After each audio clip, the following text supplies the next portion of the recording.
The ultimate essence of life is not a Ferrari. The ultimate essence is not a bank account. It's not $1 million. It's not being rich or wealthy. Here's the ultimate essence of life: living a good life. Even if you're a person of modest means, you can really, if you wish, go to work on the refinement of your lifestyle so that you can, even with modest means, live a good life. So what are the keys to living a good life? Here's number one: productivity. You really won't be happy if you don't produce. 6/7 of our life was to be devoted to labor and work, to produce a work of art, to produce a crop of corn, to produce a good family, to produce an enterprise. That's the essence of life in its best form. First is to be a producer. What is the reason for the seed and the soil and the sunshine and the rain and the seasons of life and its miracle? What's the reason for all of that? Here it is in a nutshell for your notes: to see what you can do with it. We've got books to read, and we've got classes to attend, and we've got, things to do and things to learn. And if you put it all together, you can have not only your health, but your fortune. Why not see what you can do with what you've been handed? As basic as seed and soil and sunshine and rain. Here's what all of us have: the miracle, and it's almost godlike in its potential: the ability to recreate. Only God can create the seed, the soil, the sunshine, the rain, the seasons, the miracle of life. But here's what humans can do: recreate those components into a harvest. By planting the seed, carefully taking care of it in the summer, reaping the rewards in the harvest. We call that recreation. We can't make a tree, but we can use the tree for wood to build a house, shelter for our family. It's called recreation. It's godlike in terms of potential to recreate. To take your hours and your energy and your life and a bit of skill, recreate a career, a future, possibilities, fortune, recreate. The key is to use it. And you won't be happy if you aren't really extending yourself. Because here's really the goal of the human adventure: the full development of all your potential. That's the goal, the full development of all your potential. Why not see how far you can go, how much you can earn, how much you can share, how much you can give? Why not see what all you could be, what you could become? That's why at my age, I'm still working, traveling the world, doing what I've done for all these years, is to see what else I can become. How much stronger could I become? How much wiser could I be in delivering my message? Why not go for that ultimate challenge, on and on, as far as you can, take it as far as you can? So number one, living a good life, productivity.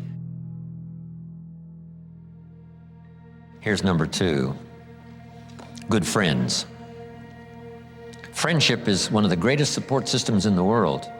Nourish it, protect it, look after it, develop it to the best of your ability.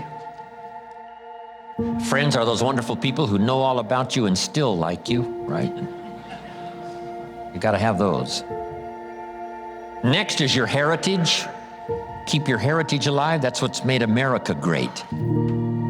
It's a combination of a variety of heritages from all over the world.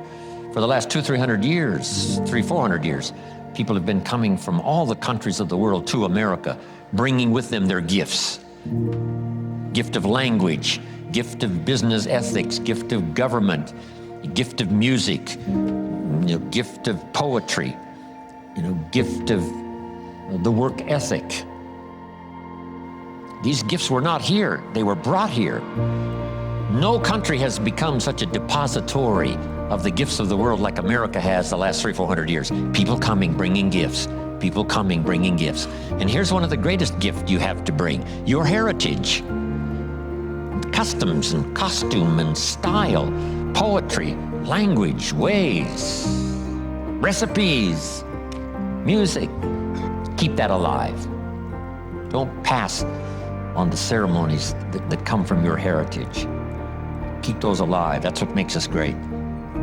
Now, I love to go back where these gifts came from. I go back to Italy. The last time I was in Rome, I had 1,000 people in my class. Someone said, to whoever was going to introduce me. Jim Rohn loves the music of Andrea Bocelli, the blind opera singer from Italy. So when they introduced me and I walked out to the podium, all 1,000 of these Italians stood up and sang for me one of Andrea Bocelli's songs. It was extraordinary, in true Italian style. Tears and all the rest. So I told my grandchildren later when I got back home, here was the scene. A choir of 1,000 and an audience of 1. How about that? That's unique. But then that reminded me, this is where these gifts came from. The music, the dance, the wine, the ceremonies, the language that enriches us today. So be thankful for all of that and keep your heritage alive. Next is something my parents taught that's lasted me until this day. Here it is, don't miss anything. This is a major part of lifestyle. Shut off the television, go look, go see, go do. Taste the wine, eat the food, enjoy the people. Go to the movies. The best values you can pay for is to go see a movie. Costs what, $10? $100 million to make it and only $10 to see it. Wow. Don't miss the performance, don't miss the songs, don't miss the lyrics, don't miss what's happening. Go look, go see, go do. My parents did this all of my life. Don't miss anything, no matter how small the occasion. Go look, go see, go do. Experience life.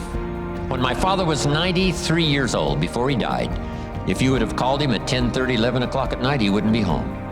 He's at the rodeo. He's watching the kids play softball. He's at church. He's at the performance. He's somewhere every night, age 93. My parents not only taught it, but they lived it. So go look, go see, go do, go share.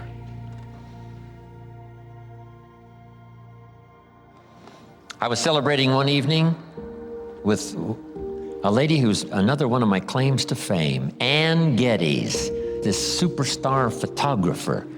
We were celebrating with her and her husband and my friend Terry in Auckland, New Zealand. And Terry had found a bottle of Chateau Yquem, one of the finest wines in the world. I know he paid at least $600 for this bottle of wine. And we're sharing this wine with the 4 of us.